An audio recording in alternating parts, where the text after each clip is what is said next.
आज राजस्थान में वोटिंग संपन्न हो गई है और मतदान संपन्न होने के बाद सबसे पहले सबसे बड़ा सवाल सबके जहन में यही होता है कि इस बार सरकार बनने का आकलन क्या है, किसकी सरकार बन रही है, सर्वे क्या कह रहे हैं, जो रुझान थे ग्राउंड पर वो क्या थे, क्या फैक्टर रहा, किसकी तरफ सरकार बनने का झुकाव जो है वो लोगों का ज़्यादा दिखा, कौन सा मुद्दा चला, कौन सा मुद्दा नहीं चला, यही सारे सवाल लोगों के जहन में होते हैं। और इन्हीं सवालों पर कुछ कुछ जो है वो बात करेंगे। सीटों के लिहाज से अभी जो है वो बात नहीं की जा सकती, क्योंकि मैंने आपको मध्य प्रदेश चुनाव के बाद भी बताया था कि आचार संहिता के नियम कायदे हैं और उसको हम फॉलो करते हैं, तो सीटों के लिहाज से बात नहीं करेंगे, लेकिन एक मोटे तौर पर तस्वीर को समझने की कोशिश करेंगे। और जिन जिन हॉट सीट पर हम लोगों ने ग्राउंड रिपोर्ट के जरिए माहौल को समझने की कोशिश की, चाहे वो झालावाड़ में वसुंधरा राजे का क्षेत्र हो, चाहे टोंक में सचिन पायलट का क्षेत्र हो, चाहे चूरू के अंदर गोविंद डोटासरा का क्षेत्र हो, चाहे जयपुर की सीटें हों, चाहे चूरू के अंदर तारानगर की सीट हो, सरदार शहर की सीट हो, चाहे जो है वो सादलपुर की सीट हो, तो जो बड़ी सीटें रही, बड़े चेहरे रहे, उनकी सीटों पर क्या कुछ रुझान है वो थोड़ा उन पर जो है वो बात करके समझने की कोशिश करेंगे। और उसके साथ साथ इस बार का राजस्थान का चुनाव किस तरफ जाता हुआ दिखाई दे रहा है, एक बड़ी चीज़ सबसे पहले मैं आपको बता देता हूं और फिर उसके बाद में धीरे धीरे एक एक चीज़ पर जो है बात करते हुए चले जाएंगे। इस बार का जो मतदान प्रतिशत है वो बड़ा है, पिछली बार से इस बार का मतदान प्रतिशत ज़्यादा रहा है। और ये बात मैंने आपको जब मध्य प्रदेश का चुनाव हुआ था तब भी मैंने आपको कहा था कि मतदान प्रतिशत बढ़ता है तो ये माना जाता है कि सरकार, जो मौजूदा सरकार होती है, उसके लिए खतरे की घंटी होती है। मतदान का प्रतिशत बढ़ना मतलब कि मौजूदा सरकार के लिए खतरे की घंटी। अब मैं पहले आपको थोड़ा मतदान प्रतिशत किस तरह से रहा है राजस्थान में वो आपको बताता हूँ। ये आप देखिए 2003 से 2003 में जो मतदान प्रतिशत था वो 67% था, लेकिन उसके बाद में मतदान प्रतिशत जो है वो 66.25 रहा 2008 में, और सरकार जो है वो आ गई कांग्रेस की, यानी मतदान प्रतिशत कम हुआ और सरकार कांग्रेस की आ गई। 2013 के अंदर बम्पर तरीके से मतदान प्रतिशत जो है बढ़ा और सरकार बदल गई, कांग्रेस की सरकार चली गई और वसुंधरा की भारी भरकम बहुमत वाली सरकार आई। 75% मतदान हुआ था उस वक्त में। उसके बाद में मतदान प्रतिशत कम हुआ और 2018 में कांग्रेस की सरकार आ गई और अब 2023 के अंदर पिछली बार से जो है वो मतदान बढ़ा है। अभी फाइनल आंकड़े अभी जो है वो आए नहीं हैं, कई जगह पर आखिरी तक जो है वो लोग लाइनों में लगे रहे। अभी मतदान प्रतिशत ये मान करके चला जा रहा है कि कम से कम जो है 75% को पार करते हुए दिखेगा। अब ये मतदान प्रतिशत बढ़ गया तो क्या इसका मतलब ये मान लिया जाए कि राजस्थान में मोहर लग गई है कि कांग्रेस की सरकार टाटा बाय बाय हो रहा है और कांग्रेस की सरकार जा रही है, बीजेपी की सरकार आ रही है? क्या ये मान लिया जाए? इसको थोड़ा सा समझना पड़ेगा। मतदान प्रतिशत बढ़ा है और बढ़े हुए मतदान प्रतिशत का जो ट्रेंड है वो भी अपने आप में सरकार के लिए खतरे की घंटी तो ज़रूर जो है वो बजाता है, लेकिन इसके साथ साथ आप ये देखिए कि जो मध्य प्रदेश के अंदर जो ट्रेंड था कि उनकी स्कीमों को लेकर के, लाडली बहना योजना को लेकर के जो ट्रेंड था, तो वो यहाँ पर कई गुना ज़्यादा चिरंजीवी योजना को लेकर के था। वहाँ पर 1000-1200 रुपये अगर लाडली बहना योजना के नाम पर शिवराज सिंह चौहान दे रहे थे, तो यहाँ पर 25 लाख का वादा और अब 25 लाख को बढ़ा करके मैनिफेस्टो के अंदर 50 लाख किया कांग्रेस ने। तो अब समझने वाली बात ये है कि 25 लाख से 1000 रुपये जो वहाँ पर मिल रहे हैं क्या वो ज़्यादा है? अब देखिए राजस्थान के चुनाव को समझिए, राजस्थान की राजनीति को थोड़ा समझिए और उसके बाद में लोगों का मूड मिजाज क्या दिखा, मुद्दों को लेकर के क्या नाराज़गी थी, किस मुद्दों को लेकर के सरकार के पक्ष में हवा दिखी, उन पर फिर आएंगे। राजस्थान का चुनाव और राजस्थान की राजनीति अगर बारीकी से आप देखेंगे तो 6 महीने पहले कम से कम तस्वीर राजस्थान में जिस तरह से दिखती थी वो रेगिस्तान की तरीके से दिखती थी। कांग्रेस के लिए आज से 6 महीने पहले, साल भर पहले रेगिस्तान जैसी स्थिति दिखाई दे रही थी, यानी कहीं पर संभावनाएं थी ही नहीं कि कांग्रेस सरकार यहाँ पर रिपीट कर जाए। ऐसा था कि कांग्रेस की सरकार 5 साल पूरा भी नहीं कर पाए। ये जो है वो कांग्रेस की हालत साल भर पहले या जिस वक्त में सचिन पायलट और अशोक गहलोत का झगड़ा हुआ, उस वक्त में हर किसी के जहन में जयपुर से लेकर के दिल्ली तक यही था कि सरकार चलेगी नहीं चलेगी, कल गिर जाएगी, परसों गिर जाएगी, वहाँ पर विधायक आ गए, ये बन रहा है, वो बन रहा है। अब यहाँ पर ज्योतिरादित्य सिंधिया की तरह से ही सचिन पायलट बीजेपी में शामिल हो जाएंगे।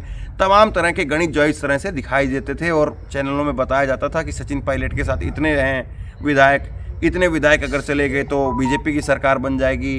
ज्योतिरादित्य सिंधिया की तरह से यहाँ पर इसको सचिन पायलट को जो है वो बीजेपी अपनी तरफ ले लेगी। तो साल भर पहले कांग्रेस के लिए राजस्थान की राजनीति रेगिस्तान की तरह से, जहाँ पर सरकार के नाम पर कोई एक पेड़ तक नहीं दिखाई देता था, उम्मीद बहुत कम थी। लेकिन जिस तरह से भारत यात्रा के दौरान राहुल गांधी ने सचिन पायलट का और अशोक गहलोत का जो पैचअप कराने की कोशिश की, उसके बाद में धीरे धीरे यहाँ पर चीज़ें संभलनी शुरू हुई।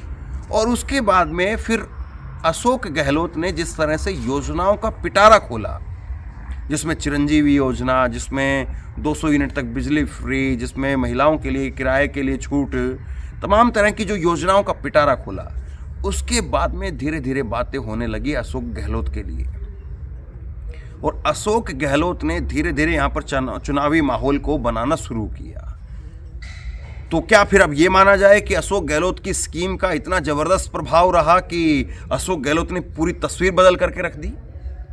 आपको ये समझने से पहले राजस्थान की राजनीति का एक और बारीक और सबसे मजबूत कड़ी वो समझनी पड़ेगी। राजस्थान के अंदर एक बड़ा फैक्टर है और वो फैक्टर है चुनाव के अंदर सरकार बदलने का फैक्टर, जिसमें राजस्थान में लोग कहते हैं आम भाषा में तवे पर रोटी बदलना, कि हर 5 साल में तवे पर रोटी बदल दो तो रोटी सही सिकेगी। तो वो फैक्टर आपको और दूसरे राज्यों में नहीं दिखेगा, मध्य प्रदेश में नहीं दिखेगा, हरियाणा में नहीं दिखेगा, यूपी में नहीं दिखेगा, वो फैक्टर आपको राजस्थान में दिखेगा। तो एक बड़ा फैक्टर जिसको लेकर के बीजेपी आश्वस्त थी कि यहाँ पर तो सचिन पायलट का और अशोक गहलोत का झगड़ा चल रहा है, और ऐसे में एक बड़ा फैक्टर यही है कि राजस्थान का आदमी हर बार 5 साल में सरकार को बदल देता है, तो हमारे लिए कोई बहुत ज़्यादा दिक्कत होगी नहीं और हम सरकार को पलट देंगे। बीजेपी इस सहारे पर थी। लेकिन जैसे ही बीजेपी ने ज़मीन को टटोलना शुरू किया और प्रधानमंत्री नरेंद्र मोदी की रैलियों की या प्रधानमंत्री नरेंद्र मोदी के यहाँ पर दौरों का आगमन शुरू हुआ, उसके बाद में रिपोर्ट ये हाथ लगी कि अशोक गहलोत की योजनाओं का लोगों तक लाभ पहुंचा है, लोग उसका लाभ ले रहे हैं। और जिस तरह से अशोक गहलोत ने उनकी मार्केटिंग करने का प्रयास किया, उसके बाद में बीजेपी ने कहीं ना कहीं मुद्दा पकड़ा कन्हैया लाल का, और प्रधानमंत्री नरेंद्र मोदी की रैलियों में कन्हैया लाल का जिक्र जोर शोर से सुनाई देने लगा। तो क्या अब ये मान लिया जाए कि कन्हैया लाल की वजह से बीजेपी को जबरदस्त फायदा हो रहा है और ये चुनाव पूरा ध्रुवीकरण हो गया? बिल्कुल नहीं। ये जरूर है कि कन्हैया लाल का फैक्टर लोगों के अंदर काम किया। कन्हैया लाल के फैक्टर की वजह से बीजेपी को कहीं ना कहीं फायदा हुआ, और कन्हैया लाल के फैक्टर की वजह से जमीन पर ध्रुवीकरण में कहीं ना कहीं बीजेपी कुछ हद तक कामयाब भी दिखी। लेकिन शहरी मतदाताओं के अंदर तो वो चीज़ जरूर थी, गांव देहात तक वो चीज़ नहीं पहुंच पाई। गांव देहात का वो वोटर जो सामान्यतः अपना काम कर रहा है, खेती बाड़ी कर रहा है या अपनी नौकरी कर रहा है, वो वोटर बहुत हद तक कन्हैया लाल से या कन्हैया लाल की खबरों से प्रभावित नहीं हो पाया। वहाँ तक ये चीज़ें नहीं पहुँच पाई। और ख़ास करके आप शेखावटी के इलाके में चले जाएंगे या जहाँ पर बड़ी संख्या में मुस्लिम वोटर है, कई सारी सीटों पर 65 70 हज़ार मुसलमान वोट है, तो वहाँ पर भी कोशिश थी। चूरू के अंदर जो है प्रधानमंत्री की रैली होती हैं, योगी आदित्यनाथ की रैली होती हैं, हेमंता बिस्वा शर्मा की रैलियां कई जगह पर हुई और खूब कोशिश की गई। और आखिरी दिन तो बीजेपी के नेताओं ने आज के दिन भी और चुनाव से पहले भी, कल किरोड़ी लाल मीणा जो कि सांसद हैं, उन्होंने बाकायदा एक कन्हैया लाल के नाम से पोस्ट डाला। आज बीजेपी के कई नेताओं ने, अमित मालवीय का ट्वीट में देख रहा था, अमित मालवीय ने ट्वीट करके बाकायदा कहा कि राजस्थान में कन्हैया लाल को इंसाफ दिलाने के लिए वोट करें। तो बीजेपी ने पूरा कोशिश की कि कन्हैयालाल के ऊपर जो है ये पूरा मुद्दा जो है वो फोकस हो जाए, और इस मुद्दे को फोकस करके अब लोग जो है ये कहें कि इलाज हम अपने आप करा लेंगे और सारी चीज़ों का हम अपने आप से कर लेंगे, लेकिन हमें सुरक्षा चाहिए। सुरक्षा का एक बहुत बड़ा मुद्दा, सामाजिक सुरक्षा का एक बहुत बड़ा मुद्दा वो बीजेपी की तरफ से पिच किया गया, लेकिन वो मुद्दा शहरी क्षेत्रों तक ज़्यादा रहा, गांव तक वो नहीं पहुंच पाया। तो फिर क्या इसका मतलब ये मान लिया जाए कि हाँ कांग्रेस की सरकार के चांस है? हम आप कहेंगे कि बड़ा जो है वो पहेलियाँ बुझा रहे हो, कुछ तस्वीर क्लियर समझ में नहीं आ रही है। राजस्थान का चुनाव इन्हीं पहेलियों के बीच से निकलेगा। राजस्थान में वोटिंग ज़बरदस्त तरीके से हुई है, तो उसको आप इस तरह से भी समझिए कि ज़बरदस्त तरीके से वोटिंग कहीं ना कहीं शहरी मतदाता के अंदर वो कन्हैयालाल जैसे मुद्दों को लेकर के, हिंदुत्व के जैसे मुद्दों को लेकर के, नरेंद्र मोदी के नाम पर वसुंधरा राजे को तो साइडलाइन किया गया, उनका जो क्षेत्र है वहाँ तक वसुंधरा राजे थी, और वसुंधरा राजे के लेकर के हमने जो पहली वीडियो राजस्थान में की झालावाड़ में, इसी बात को लेकर के नाराजगी थी कि मैडम को पीछे कर दिया गया है, वसुंधरा राजे को पीछे कर दिया गया है। और बीजेपी का एक बहुत बड़ा तबका इस बात को लेकर के नाराज था कि वसुंधरा राजे को क्यों साइडलाइन किया जा रहा है। अब वसुंधरा राजे को पीछे किया गया और उसके बाद में सांसदों को जो है उतारा गया। सांसदों में से मैं आपको विस्तार से तो अलग से आपको खबर बताऊंगा किस किस सांसद की रिपोर्ट जो है वो नेगेटिव है।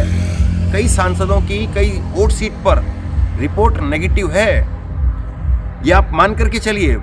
कई बड़े उलटफेर आपको राजस्थान के अंदर देखने को मिलेंगे, लेकिन राजस्थान में क्या फिर ये माना जाए कि एक तरफा लहर थी ही नहीं और चुनाव बहुत फंसा हुआ, बहुत कांटे का है? देखिए, राजस्थान में भी दो चीज़ें हैं। मैंने मध्य प्रदेश में कहा था कि चुनाव में अगर लाडली बहना का, नरेंद्र मोदी का अगर ज़बरदस्त तरीके से नीचे तक अगर मुद्दा पहुंचा है और जो मतदाता बोल नहीं रहा था या जो महिला बोल नहीं रही थी, अगर उसका वोट ये माना जाए कि उसका वोट लाडली बहना के नाम पर शिवराज सिंह चौहान को गया है, तो वहाँ पर फिर रिपीट हो सकती है शिवराज सिंह चौहान की सरकार। और उसी तरह से आप यहाँ पर भी देखिए, राजस्थान में चिरंजीवी योजना का या फिर जिस तरह से मोबाइल बांटे गए या राशन का जो थैला जिसमें 5 किलो जो है वो चावल, चीनी और इस तरह से जो अलग अलग 5 किलो पैक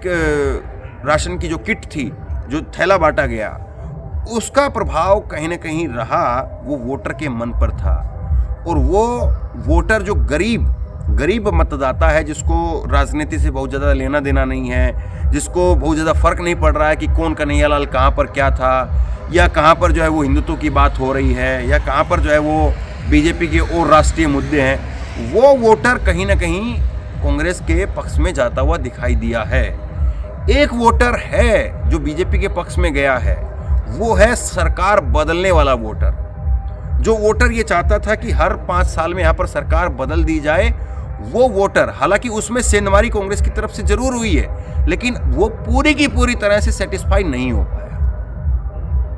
एक कुछ हद तक राजस्थान के अंदर कुछ तबका ऐसा है जिसको लगता है कि सरकार को बदल देना चाहिए, लेकिन उसमें कांग्रेस ने सेंधमारी की है। और कांग्रेस का जो एक नाराजगी कांग्रेस को लेकर के दिख रही थी, उस नाराजगी को भी अशोक गहलोत कहीं ना कहीं अपनी स्कीमों के से उसको शांत करते हुए, उसको दबाते हुए इस चुनाव के अंदर दिखे हैं। और फिर राजस्थान में जिस तरह से अशोक गहलोत ने अपने आप को प्रेजेंट किया है, आज सुबह के अखबार की मैं बात बताता हूँ आपको। सुबह आज अखबारों के अंदर नरेंद्र मोदी का चेहरा और उनके साथ में वही बीजेपी के 4 नेता, वो नरेंद्र मोदी सबसे ऊपर फोटो में, वसुंधरा राठौड़, सीपी जोशी, वही बीजेपी के 4 नेता। लेकिन अशोक गहलोत की इंडिविजुअल सबसे बड़ी फोटो थी।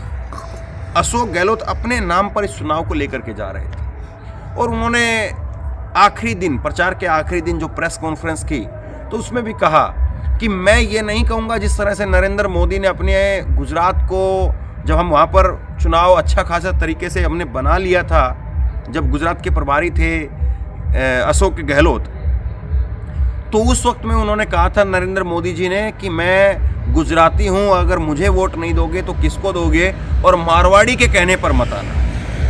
तो अशोक गहलोत ने कहा कि मैं आपको ये नहीं कहूँगा कि गुजराती यहाँ पर घूम रहा है और गुजराती के कहने पर आप आ जाओ, मैं इस बात को नहीं कहूँगा।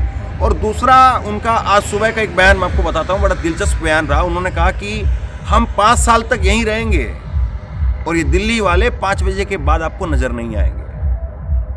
तो अशोक गहलोत ने बहुत हद तक, उनके मंझे हुए नेता है, पुराने नेता है, उनको अच्छे से पता है। और नरेंद्र मोदी के बराबर के जो है वो उनकी राजनीति रही है। जितनी नरेंद्र मोदी जी की राजनीति, उसी तरह की राजनीति अशोक गहलोत की रही है। बराबर के वो उस वक्त में गुजरात के मुख्यमंत्री हुआ करते थे, ये राजस्थान के मुख्यमंत्री हुआ करते थे, और इसी तरह से अलग अलग राज्यों के प्रभारी भी रहे। तो समझते हैं, नब्ज़ को समझते हैं। और वसुंधरा राजे की तरह से नहीं है कि अशोक गहलोत जो है वो चुनाव में है और फिर उसके बाद चुनाव से आउट हो गए, तो फिर हार गए, तो फिर जो है वो या तो जयपुर मिलेंगे आपको या फिर जो है सीधा दिल्ली मिलेंगे। अशोक गहलोत जो है वो लोगों के बीच में रहे हैं, नब्ज़ को पहचानते हैं, फिर नीचे से उठ करके गए हैं। तो उन्होंने चुनाव को बनाने की कोशिश की है। चुनाव कितना बन पाया है ये आखिरी 3 तारीख के नतीजों में आपको दिखेगा। सीटों के लिहाज से मैं अभी आपको नहीं कह रहा हूँ, लेकिन मुझे ये लग रहा है कि कांग्रेस आगे दिखाई दे रही है। इतना मैं आपको ज़रूर कह सकता हूँ। बाकी चुनाव आयोग की जो गाइडलाइन है उसका हम सम्मान करेंगे, और चुनाव आयोग की गाइडलाइन यही कहती है कि एग्जिट पोल जो है वो आप नहीं बता सकते, यानी सीटों का गणित अभी आप नहीं समझा सकते हैं कि सीटों का गणित क्या रहेगा, उस पर हम बात नहीं करेंगे। लेकिन मोटे तौर पर क्या मुद्दे रहे, क्या चीज़ों को लेकर के नाराज़गी थी और किन चीज़ों पर जो है वो अशोक गहलोत लोगों को संतुष्ट कर पाए, वो मैं आपको समझाने की कोशिश कर रहा था। बहरहाल अभी धीरे धीरे जो है वो बादल और छटेंगे, कुछ जो धुंध छाई हुई है कुछ और जो है वो धुंध साफ़ होगी और तस्वीर धीरे धीरे साफ़ होती चली जाएगी। और जैसे से और जानकारियाँ निकल करके सामने आएंगी, या अलग अलग जो हॉट सीटों का जो राजस्थान के अंदर जहाँ जहाँ पर हम लोग घूमे हैं वहाँ पर क्या रहा, वो मैं आपको आगे बताता रहूँगा। इस वीडियो को शेयर कीजिए, लोगों तक पहुँचाइए। और राजस्थान में आपका अनुमान क्या कहता है, किसकी यहाँ पर सरकार बनने के ज़्यादा चांस आपको दिखाई दे रहे हैं? नीचे कमेंट बॉक्स में अपनी राय लिख करके ज़रूर बताइए। इस वीडियो को खूब शेयर कीजिए, लोगों तक पहुँचाइए, और इसी तरह की तमाम खबरों के लिए ऑनलाइन न्यूज़ इंडिया को सब्सक्राइब कीजिए। साथ में बेल आइकन है उसको दबाइए, ताकि जैसे ही कोई वीडियो अपलोड करें उसकी नोटिफिकेशन सीधे सबसे पहले आपको मिल सके। अगर ये वीडियो फेसबुक पर देख रहे हैं तो फेसबुक पर हमारे पेज को लाइक कीजिए, फॉलो कीजिए और इस खबर को शेयर कीजिए। बहुत बहुत धन्यवाद।